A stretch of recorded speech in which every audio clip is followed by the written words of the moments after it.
5G. 5G. 5G. 5G. 5G. And it's called 5G. What do you think of when you hear 5G? Does it scare you? Does it excite you? In 2018, there was a lot of excitement in the air when several telecommunications companies came forward with their plans to adopt 5G. But there was also backlash and concern. Developed in the brain in rats, led to heart tumors. Increase your chances of brain cancer and tumors. Why is 5G generating so much friction when it is not even operational yet? First, let us explore what 5G is. In theory, 5G can offer 10 to 100 times the speed of 4G. This is because 5G uses higher frequency waves than 4G or 3G, which are less crowded with other devices. This allows more devices to have access to the internet at the same time and at faster speeds. Also, unlike 4G towers, which project signals in 360 degrees, 5G antennas are very directional. This again leads to lower interference with other signals that are present in the area. 5G also offers lower latency rates. With 5G, we can expect to see close to real-time responses between devices, which are touted at 1 millisecond latency, whereas 4G stands at 50 milliseconds. 5G also has more bandwidth than 4G, enabling you to connect more devices to a single internet port like a router. Now comes the question we've been wondering all along. Is 5G safe for humans and our environment? The issues with 5G arise as a result of its extremely high frequency, which lies between 30 GHz to 300 GHz. Due to the higher frequencies, the waves do not travel vast distances. Hence, antennas must be erected closer to each other to provide clear 5G reception. We are not talking about a few more antennas, but a lot more. Exponentially more.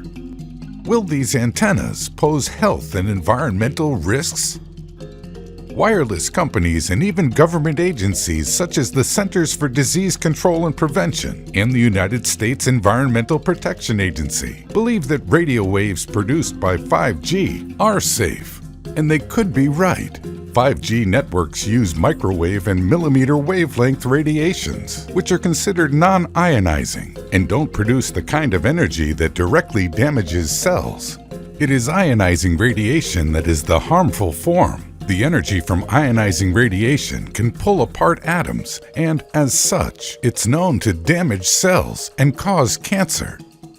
However, more than 215 scientists from 40 different countries have appealed to the United Nations for urgent action to reduce the electromagnetic field exposure emitted from wireless sources, even if they are non-ionizing. These scientists also submitted a letter to the Federal Communications Commission, FCC, asking the body to consider health risks and environmental issues before rapidly deploying a fifth-generation wireless infrastructure. And they are not alone. The Belgian government halted a 5G test in Brussels over concerns about the radiation from the base stations. Members of Parliament in the Netherlands are calling on the government to further examine 5G, while Switzerland is monitoring 5G's impact on people. The FCC does not seem to see a cause of concern, however, and the body is making sure that the technology is deployed at the earliest. Meanwhile, US President Trump has declared 5G rollout a race that must be won. 5G networks will absolutely be a vital link to America's prosperity and national security in the 21st century. So what is the outcome of all this? Who is right and who is wrong? It's complicated. Although 5G does not have ionizing radiation, some experts suspect that the radiation from these devices could damage cells via oxidative stress in cells. This biological mechanism leads to inflammation and has been found to cause cancer, diabetes, and other diseases. For the time being, 5G seems safe, but there is simply not enough data to know for sure.